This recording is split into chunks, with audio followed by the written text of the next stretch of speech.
My name is Jesse, I'm 21, and I live in Oceanside, California. I do present myself as gender fluid.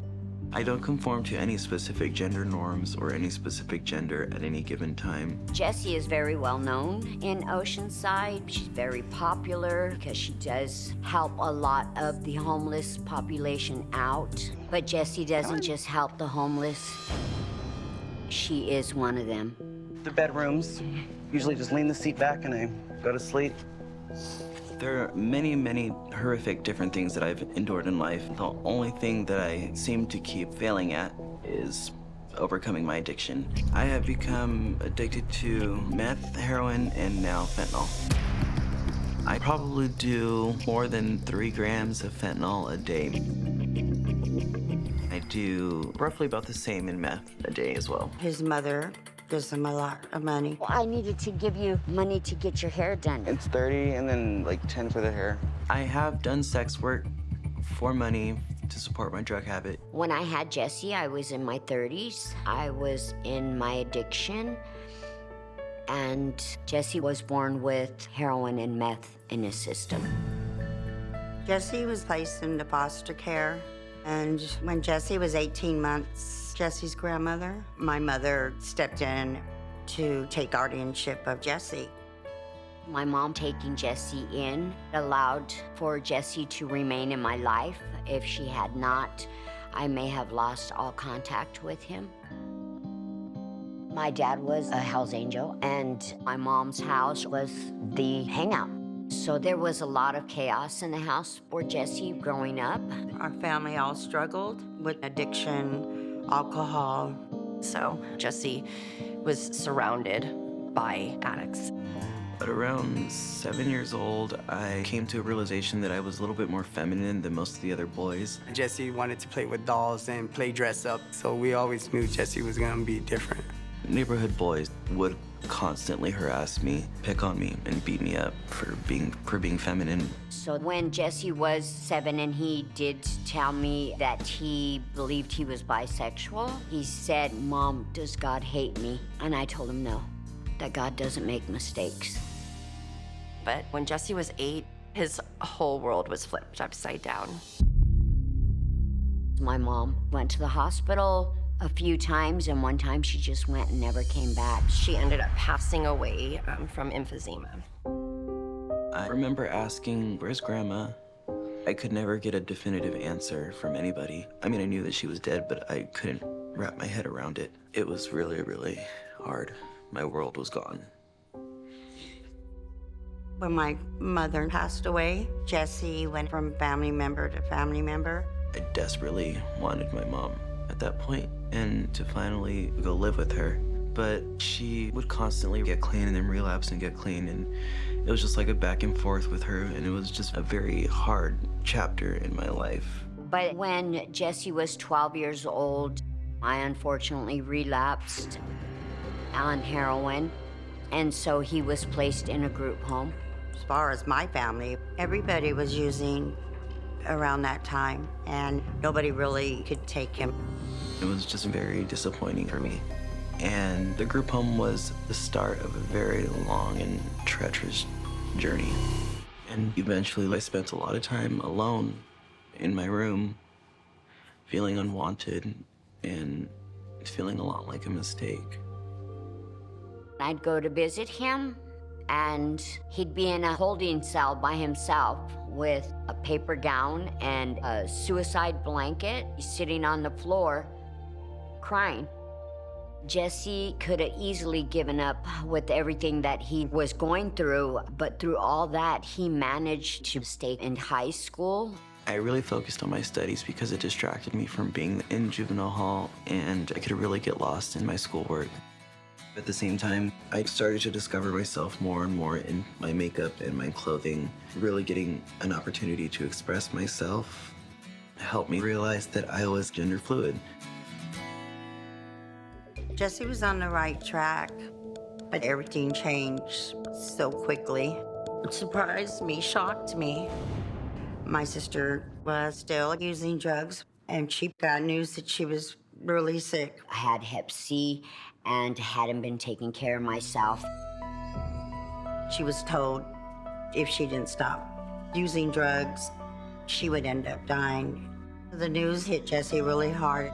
He thought he was going to lose his mother. I immediately fell into this deep, dark depression.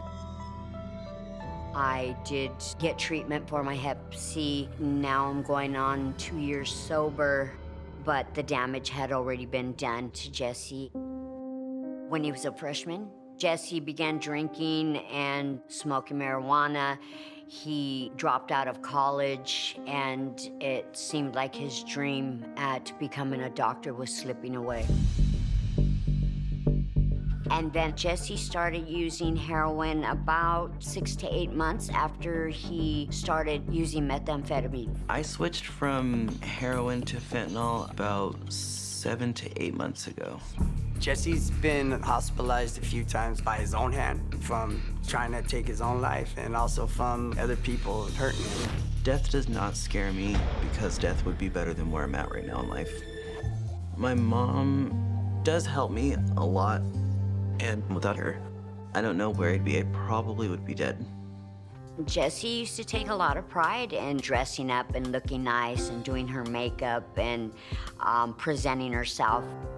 Lately, it's like what you see is what you get, and she'll have half a set of nails on or no nails and just nails full of dirt. When I was 5, I was sexually abused by a close family friend.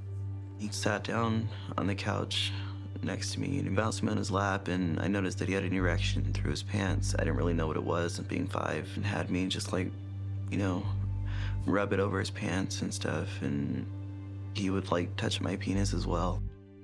And he did this quite a few times. It caused me so much turmoil growing up. At 13, Jesse was placed in a group home where he was also sexually assaulted by one of the staff members. I remember just being shaken awake, and he was standing over me with his pants down. I was scared that he was going to hurt me if I didn't do what he wanted me to do. And later, he kind of just pulled up his pants and walked out of the room.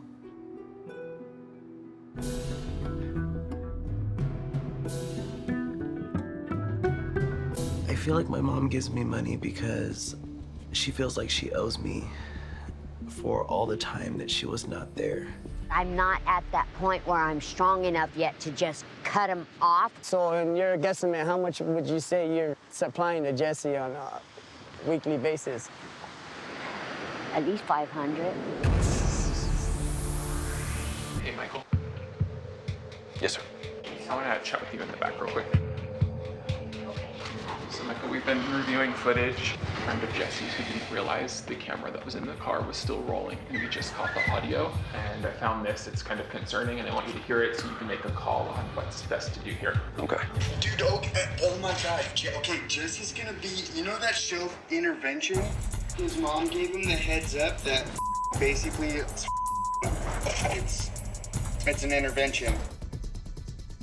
That changes everything. How do you want to proceed? We have to go into action now. We have to start the intervention right now. All right. Surprise! Hi, love. Hi. Jesse, I'm writing you this letter first and foremost to let you know that I love you. You are my family, and I accept you for who you are, and would love for us to have a relationship like a normal family. I hope and pray that you take this offer that is being given to you and get the help you need to have a better life. If you accept this help, then I will be here for you any way I can be, Jesse, and like a family should be. I love you. I hope you make the right choice. I am now watching you die from that same addiction, and it's killing me too. There is nothing I can do to stop it. Jesse, I love you so much. If you don't take this gift that's being offered to you today, I can no longer support you. There will be no money, no cell phone, no car, no nothing, no phone calls. I cannot watch you killing yourself anymore, Jesse. I love you so much. But I'll have to love you from a distance. You know, the family's hope for you right now is to accept this gift and get on the road and get to treatment and start today. Please. Please, Jesse. accept? Yes. Yeah. Yeah.